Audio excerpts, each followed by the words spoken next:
In this tutorial, we're going to go into more detail on graphic objects, how to create them and add them to your diagram to help enhance your drawing. Here we have a drawing we've been working on. We're just going to zoom in, and as you can see, this is a kitchen area. We have some electrical, some appliances and stuff here. We're just going to start by right-clicking and inserting a graphic object. We're going to go to our graphic object category, and here we have several different folders with pre-designed objects in here you can use. We're going to go to furniture and just grab a dining table here. And here's our dining table. We're just going to move this down here.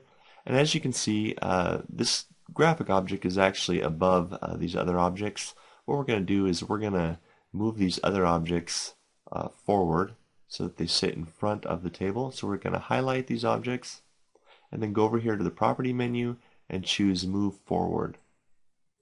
And now as we move our table here, here you can see that our table is now underneath those objects. When a graphic object is selected, you'll notice the property menu over here. You can change the angle, the scale of the object, and the position, as well as up here you'll notice page scale and floor plan scale. This particular object is set for floor plan scale, which means that this object will scale along with the floor plan. So as we change our scale up or down, this object will adjust its size accordingly. So just keep that in mind when you're changing a floor plan object and you're using the scale feature here. It will change the actual original dimensions it was designed for. We'll just briefly show you an example here. We're going to move over and we're going to insert another graphic object, and we're going to grab under compass this north arrow. And as you can see over here, this object is set for page scale, and we have this table that is set for floor plan scale. We're going to just adjust our scale ratio, and you'll see how these objects react. So we're going to change this to 1 to 96, so we're going to bump that up a little bit. And as you can see, the rest of the objects scale, whereas this object actually maintains its size that it was brought in at. There are some objects that you may want to scale with your floor plan and other objects that you may not. And with an object such as this page scale object, we can actually select that and adjust the scale, and we don't have to worry about it changing any actual dimensions, since this particular object doesn't have any specific dimension intended for it. Graphic objects, when they first come in, are grouped. So as you select on it, you could right click and choose explode graphic object if you want to make any changes to this object. And so here we now have a graphic object that has the individual pieces that you can adjust here. So we'll just change the fill color. Let's go with the blue and change this also to blue. So now we can highlight our object and right click on it, and we'll now save this as a new graphic object.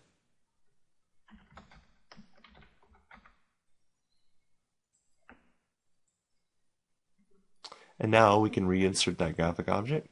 We'll just grab this blue arrow, and here we have our new object we just created.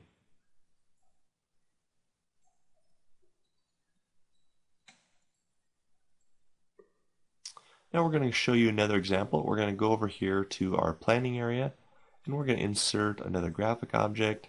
We're just going to go under furniture. We're going to choose a computer desk, and we're going to grab this desk, and we're going to right click and explode this object. And what we're going to do is we're going to click this section. We're going to copy and paste. Right click, copy, right click, paste, and we'll rotate this 90 degrees, and we're just going to add another section here to our desk. And here we have our new graphic object. We're just going to select this and make sure it's set for floor plan scale. Then we're going to right click and choose save as graphic object. Call this revised computer desk. And now when we right click and insert the object,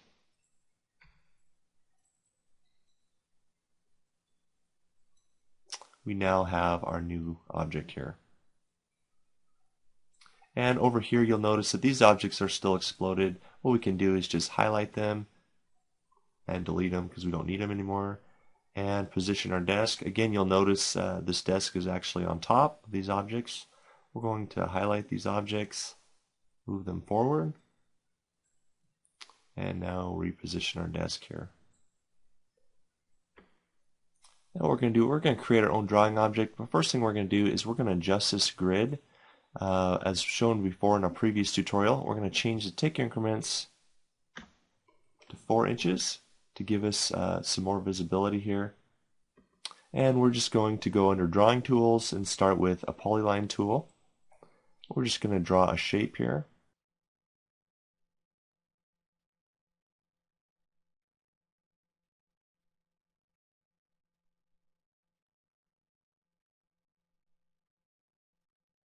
And here we have our shape here. We just select that. We can change the fill color if we want, make any other adjustments over on the property menu. One thing to note when creating a shape using the polyline tool, you have these squares in each of the corners here, and these are just the line segment nodes, and we can actually double click on a section between the two nodes and create another node here for us to work with just to adjust and create some different shapes using those handles.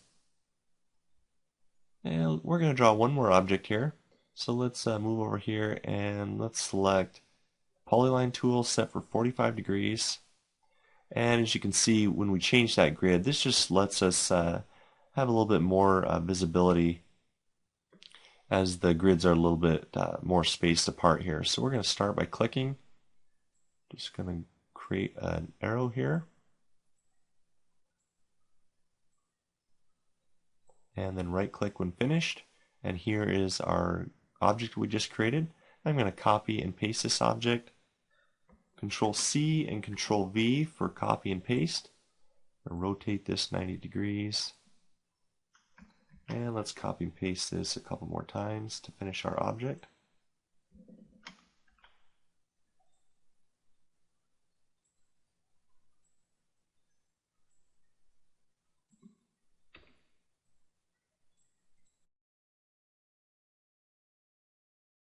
And here we have our finished object here. We're going to highlight this, and we're going to set this one to page scale. We're not designing this with any specific dimensions in mind, so we're going to go ahead and do that. We're going to right click, save it as a graphic object. We're going to save this in the shapes folder.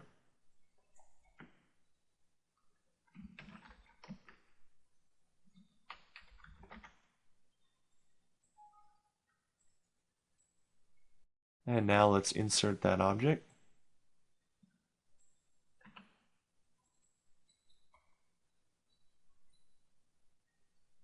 And here we have our new object we just inserted. So as you can see, working with graphic objects will give you more resources when working with your electrical and floor plan layout. And this concludes our tutorial on working with graphic objects in the Residential Wire Pro.